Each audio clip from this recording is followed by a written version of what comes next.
ইলিশ মাছের যে কোনো রেসিপি আমাদের বাঙালিদের ভীষণ পছন্দের। সেটা সর্ষে ইলিশ কিংবা দই ইলিশ কিংবা ইলিশ পাতুরি বা বেগুন কালো জিরে দিয়ে পাতলা ঝোল, যাই হোক না কেন ইলিশ মাছ আমাদের বাঙালিদের ভীষণ পছন্দের।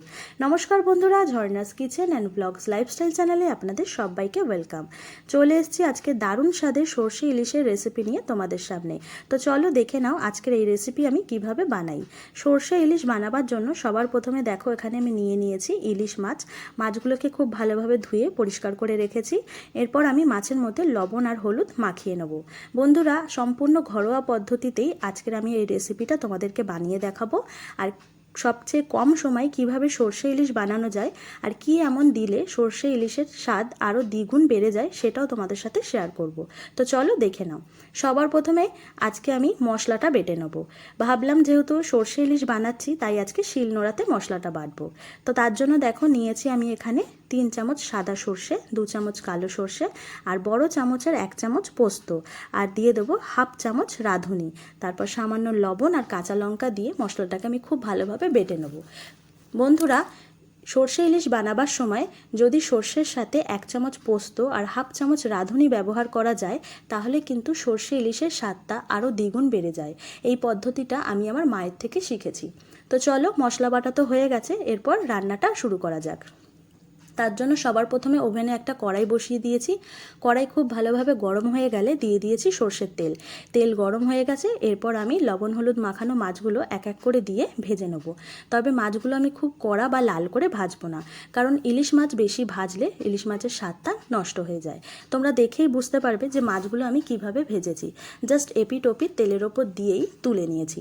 তো দেখো এখানে সব মাছগুলো আমার এক এক করে ভাজা হয়ে গেছে। তো এরপর আমি যে মশলাটা বানিয়ে রেখেছিলাম সেই মশলাটার মধ্যে দিয়ে দেবো সামান্য হলুদ গুঁড়ো আর অল্প পরিমাণে লবণ দিয়ে খুব ভালোভাবে মিশিয়ে রেখে দেবো। যেহেতু আগেই আমি মশলা বাটার সময় লবণ ব্যবহার করেছি তাই জন্য এখানে লবণের পরিমাণটা সামান্য দিলাম। তারপর আবারও ওভেনে একটা কড়াই বসিয়ে দিয়েছি। কড়াইটা খুব ভালোভাবে গরম করে তাতে দিয়ে দিলাম সর্ষের তেল। তেলটা গরম হয়ে গেলে ফোড়নে দিয়ে দিলাম কালো জিরে।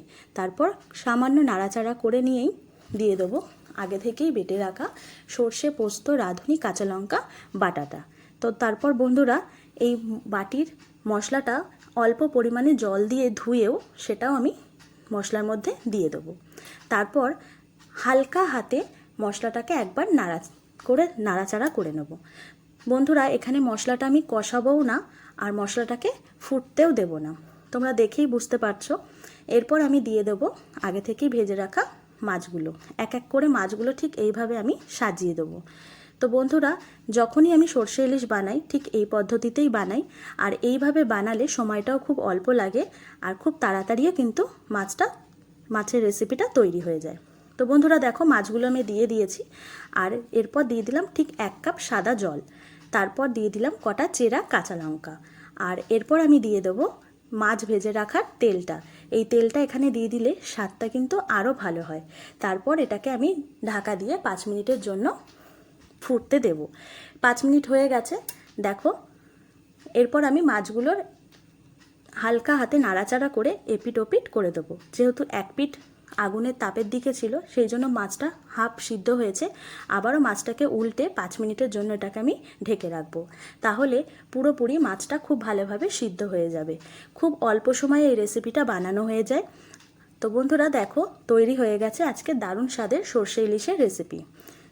যখনই আমি বাড়িতে সর্ষে ইলিশ বানাই ঠিক এইভাবেই বানাই। তোমরা চাইলেও একবার এইভাবে বানিয়ে দেখতে পারো। আর রাঁধুনিটা ব্যবহার করলে সর্ষে ইলিশের টেস্টটা কিন্তু আরও দ্বিগুণ বেড়ে যায়।